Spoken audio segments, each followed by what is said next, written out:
Am I cheating by riding an e-bike to work and pretending I'm exercising? And can biking and exercise in general help you or anybody lose belly fat and how it compares to other forms of exercise? These are the questions that we're going to try to answer today on my day 14 of 77 Cycle to Work Challenge. I'm a primary care physician, walking or cycling the walk that I give to my patients every day. And let's delve straight into it. Am I cheating? I mean, at first sight, it may seem like it's not the same, right?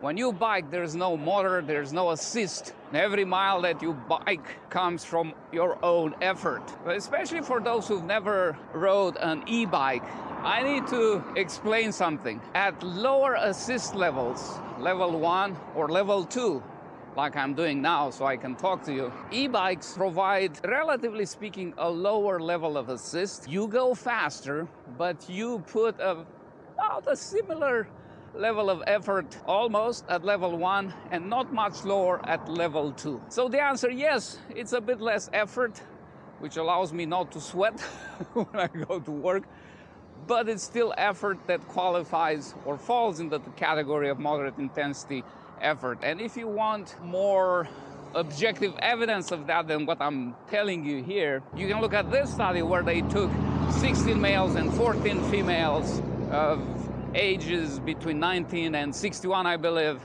and they had them go on a 3-mile bike ride, which is the average for the commute of over 50% of Americans. And they let them ride at their own comfort, and then they did a bunch of measurements at the end. Now, they randomly assigned these people to go on a regular bike and then on an e-bike, and doing measurements for level 1 and level 2 assist for the e-bikes. So what did they find? Well, what they found is that the percent of maximum heart rate achieved between these three groups were fairly similar. They started at 66% for regular bikes, 62% for level 1 assist, and I think it was in the 50s, 57 or so for the level 2 assist. VO2 max, which is the oxygen consumption during exertion, so this is a fairly direct measure of how much effort it requires for somebody to do that form of exercise. That was somewhere 55 for regular bike, 47 for level 1, and 39 for level 2. The other interesting thing is, obviously, those who rode regular bikes had a higher level of perceived effort than those who rode the e-bike. And the calorie consumption that was estimated also differed, but was significant. It was about 600 calories per hour in those on the regular bike, about 400 and something for the e-bike level 1 assist, and 300, almost 380 for those who use level 1 assist. And the grand conclusion of this study was that while it takes a little bit less effort and oxygen consumption to e-bike, especially on higher levels of assist, it still qualifies. The level of effort that these folks did met criteria for moderate intensity exercise, and that's what matters, guys. And the lower level of perceived effort, especially for those who don't exercise or want to start exercising, is significant, because what that tells me as a practitioner, as a healthcare provider, is that it is an easier form of exercise to work your way into. The barrier of entry and of staying into that exercise is lower, and therefore it's more likely for you and me and many other people to stick with it. So, go for it, be safe, but go for it. Speaking of safety, I just published a video the other day about my equipment, so if you go to my channel home, you can see it there. Now, the other question, can exercise in general and biking in particular help lose belly fat?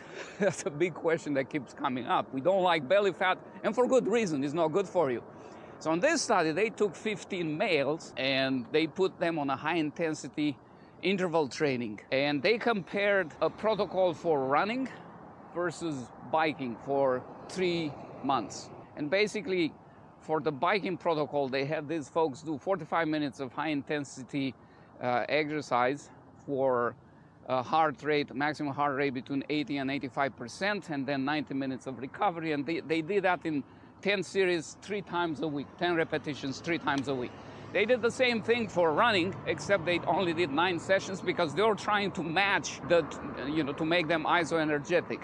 So it only took 9 sessions of running to do the same thing as 10 sessions of biking per day, 3 times a week, to achieve that same heart rate and everything else. And after 3 months, they did measurements to see where the body fat, the abdominal fat, visceral fat, all those things were.